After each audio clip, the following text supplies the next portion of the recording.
சாத்தான் நேரடியாய் பேச முடியும். பைபிள் எழுதப்பட்டிருக்கு, தேவன் மனுஷனோட நேரடியா பேச முடியும். சாத்தான் நம்பர் 1 டூப்ளிகேட். அவனால அப்படியே காப்பி பண்ணி அதுவும் செய்ய முடியும். அவன் கர்த்தரோட சாயல வந்து நின்று கர்த்தரை போல பேசுறதும் ஆச்சரியப்படுறதுக்கு ஒண்ணுமே இல்லை. சம் பீப்பிள் அவங்க ஊழியத்துல வந்து அவங்க ரொம்ப கட்சியா ரொம்ப எஸ்டிமேட் பண்றதுக்காக இந்த மாதிரியான ஃபேக் திங்ஸ் செய்வாங்க. ஓகே, இதான் நிறைய கிறிஸ்டியன்ஸை பார்த்து ஓ அப்படி ஓ உண்மையா கூட அப்படி ஆயிடுவாங்க. இவர் கூட ஆண்டவர் முகமுகமா பார்த்து பேசுறாரு, இவர் நிறைய காணிக்க கொடுக்கணும். போச்சா? another scammer. That's why I'm telling you, வேதத்தை போதிக்க முடிஞ்சு நீங்களும் பைபிளை திறந்து பார்க்கணும். உண்மையா அப்படி எழுதப்பட்டிருக்குதா, உண்மையா வசனம் அப்படி இருக்குதா அப்படின்ட்டு. ஹல்லேலூயா. அவ்வளோ ஈஸியா சொல்றாரு, இன்னமும் பக்கத்திலே பார்த்து பேசுற மாதிரி. நான் யோசிக்கிறேன், இத்தனை வருஷம் பாதையில எவ்வளோ கஷ்டமா இருக்கு. அவர் குரல் பாருங்க, ஒரு ஊழியக்காரன் ஒரு சில முடிவை எடுக்கிறதுக்கு உபவாசத்தில் காத்திருக்கணும். போனாதான் போகணும், இல்லைன்னா முடியாது. தானியேல் ஒரு தீர்க்கதரிசி, அவனுக்கு ஒரு தரிசனம் வருது, அதோட வெளிப்பாடு 21 நாள் கழிச்சு தான் வருது. அதனால தான் நான் சொல்றேன், the false prophecies it will create a false hope. ஒரு பொய்யான நம்பிக்கையை உருவாக்கி உங்களை உட்கார வச்சிடும். நீங்க செய்ய வேண்டியது செய்யாம இதை உட்காந்து கடிப்பீங்க. ஒரு தீர்க்கதரிசி ஆண்டவர் சொல்லாமல் ஆண்டவர் சொன்னார் அப்படின்னு சொல்லக்கூடாது, பெரிய தப்பு. நான் ரேர் எப்பயாச்சும் ஒரு நாள் ஏதாவது ஒன்று தான் ஆண்டவர் பேசுறாரு. சும்மா குடிச்சு கர்த்தர் சொன்னார். நான் அப்படி ஒரு டெக்னிக் பயன்படுத்தினா இந்த சர்ச் ஆள் பெருகிருப்பாங்க. they get tired of me. ஏன் டயர்ட் ஆகுறாங்கன்னா, இவர் தான் ஒண்ணுமே சொல்ல மாட்டாரு, ஒண்ணுமே சொல்ல மாட்டாரு, சொல்லிதான் ஆகணுமா? அதான் இவ்வளவு செய்தி வருது, இவ்வளவு வார்த்தை ஆண்டவர் கொடுக்குறாரு. Change this.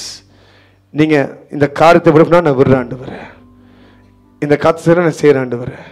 என்னோட விருப்பம் இல்லை, என்னோட சித்தம் இல்லை, உங்க சித்தம். அப்படி வந்தீங்கன்னா நான் நினைச்சாலும் தடுக்க முடியாது, கர்த்தர் பேசுவார். even the servant of God will not be able to stop. கழுதையே தடுத்து நிப்பாட்ட முடியல, அது பேசுது குரல்ல. கழுதை பேசுது. if God wants to speak, God will speak. you don't force God to speak. ஆண்டவரை நீங்க ஃபோர்ஸ் பண்ணாதீங்க, பேசுங்கன்னு போயிட்டு. some people will come, அவங்க எல்லாத்தையும் என் வாயிலிருந்து வார்த்தை வர்றதுக்காகவே எல்லாத்தையும் சொல்லி சாதமா இப்பதானே ஆண்டு சொல்றாரு. அதான் சொல்லிட்டீங்களே. you are not forcing yourself into the will of God, you are forcing God into your own will.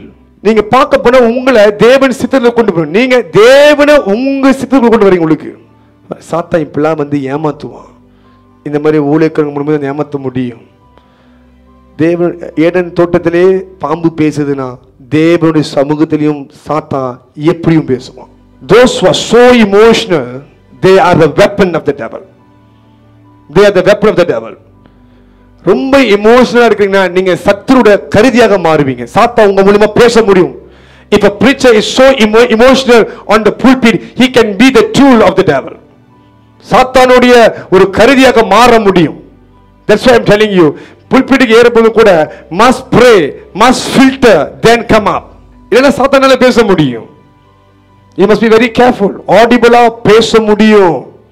ஹல்லேலூயா. தெளிவாருங்க இந்த காரியத்துல. don't trust. நமக்கு நல்ல தேவ வார்த்தை இருக்கும் கையில. refer to this. அப்புறம் எத்தனை கூட்டம் தெரியுமா ஒரு காலகட்டத்தில் தீர்க்க தரிசனத்தை நம்பி சீரழிஞ்சு போனாங்க. நான் இப்போன்னு சொல்ல, எத்தனையோ வருஷமா சொல்லிட்டு இருக்கிறேன். அப்போல்லாம் ப்ராஃபிட்ஸ் வந்து ஏதாவது சொல்லிட்டு உடனே ஓடுவாங்க.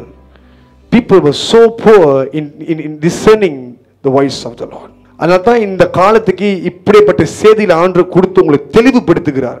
ஏமாந்து போகாதீங்க. இன்ன வரைக்கும் எத்தனையோ ஊழியக்காரங்க இருக்கிறீங்க, எத்தனையோ விசுவாசிங்க இருக்கீங்க, இந்தியாவுக்கு பணத்தை அனுப்பிட்டு இருக்கிறீங்க.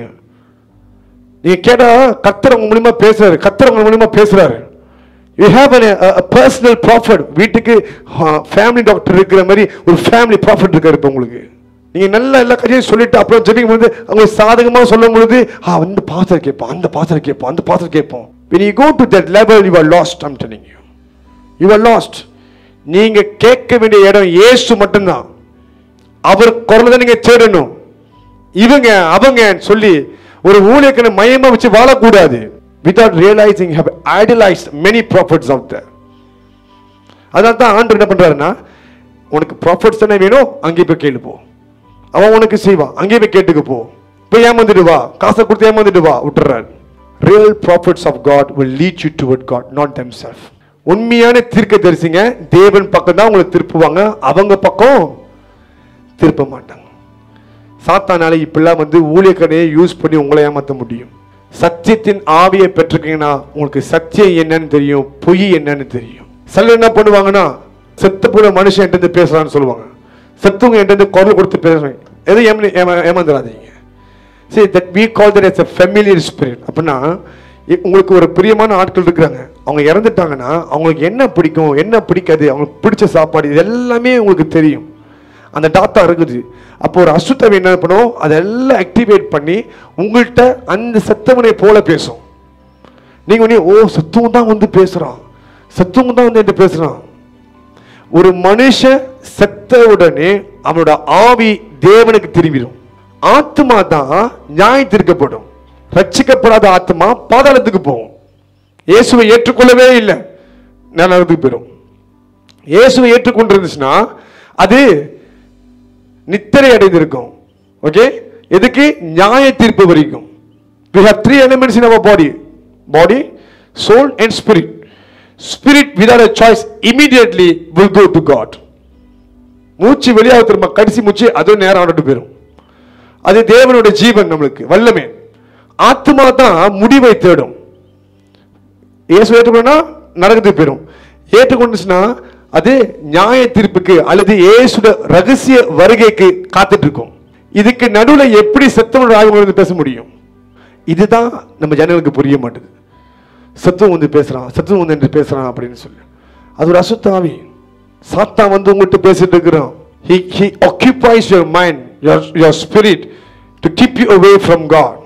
சரி, என்ன பண்ணுவாங்க, சத்துவம் படுத்து போய் பார்த்துட்டு, நீ என்னை விட்டுட்டு போயிட்ட, உனக்கு எப்படி மனுஷன் விட்டு போகிறதுக்கு, நீங்கள் தானே நிற்கிற, நீ என்னை பார்த்து தான் இருக்க, என்னை பேச இருக்கேன்ட்டு பிசாசு பார்ப்போம். நம்மளுக்கு வேலை இல்லாமல் இருந்துச்சு, ஒரு வேலை வந்துருச்சு. இது எதை நம்புதோ அதன் போய் நம்ம வந்துடுவோம் போயிட்டு. அதுவும் வேலை, அதுவும் பாவம், வேலை இல்லாமல் இருக்குது, ஜாப்லெஸ் அடைஞ்சிட்டு இருக்குது. நீங்களும் ஒரு ஃபோட்டோவை பார்த்து பேசும்போது அதுக்கு ஐடியா கிடைச்சிடும். இல்லை பத்தாவதுக்கு சாப்பிடும் போது நாசியம் சாப்பிட்டா அதில் ஒரு வாய் ஊட்டி விட்றீங்க, ஃபோட்டோ வழக்காய் விட்டுறீங்க, நீயும் சாப்பிடு அப்படின்றீங்க. This is our people. என்னத்தை சொல்லி கொடுங்க, திருப்பி அங்கே தான் போவாங்க.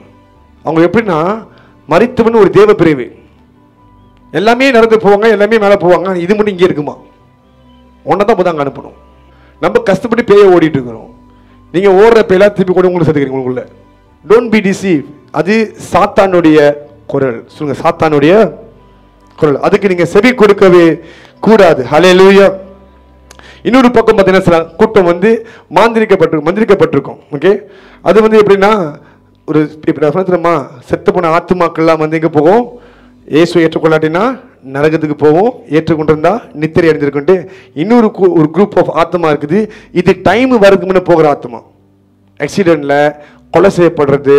ஓகே, இந்த ஆத்மாவுக்கு உடம்பு தேவை, அதுக்கு நேரம் வராம அது பாதாளத்துக்கு நித்தியத்தை அடைய முடியாது. It has to Rome around. மந்திரவாதி என்ன பண்ணுவாங்கன்னா, அவங்ககிட்ட இருக்க சில வல்லமைகளும் அதிகாரங்களும் யூஸ் பண்ணி அந்த ஆத்மாவை கட்டி யாரை மந்திரிச்சு விடணுமோ அவங்களுக்குள்ள இந்த ஆத்மா ஏற்றி விட்டுருவாங்க. சாத்தானால் நேரடியா இப்பெல்லாம் பேச முடியும், இப்பெல்லாம் நேரடியா பேச முடியும். நீ ஏன் வாழ்ற, செத்துரு, வா என் கூட வந்துரு. சத்துவங்களை போல நிற்கும், நீ என் கூட வந்துரு, நீங்க இருக்காத, இங்க இருந்தாலும் அவனை ஹர்ட் பண்ணுவாங்க, என் கூட வந்து அவனுக்கு நிம்மதி. அது உண்மையா சத்துவங்க கிடையாது. அது யாரு? பிசாசானவன். 2 காரியம் நீங்க பண்ணணும். மத்தேயு 4:4 எழுதப்பட்டிருக்கு. எப்படின்னா, பிசாசு பேசும் பொழுது இயேசு உடனே வார்த்தையை தூக்கி எறிகிறார். Okay, defeat the voice of the devil through the word of God. எழுந்தப்பட்டிருக்குது, தேவன் இப்படியாக சொல்லியிருக்கிறார், இப்படிதான் எழுந்து. இதுதான் நீங்க பேசி, அது ஆடிபிளா இருக்கட்டும், இன்ஃப்ளூயன்ஸா இருக்கட்டும், தாட்ஸ்ல அல்லது மாம்சமா இருக்கட்டும், எழுந்தப்பட்டிருக்குன்னு சொல்லித்தான் நீங்க எதிர்த்து ஆரம்பிக்கணும்.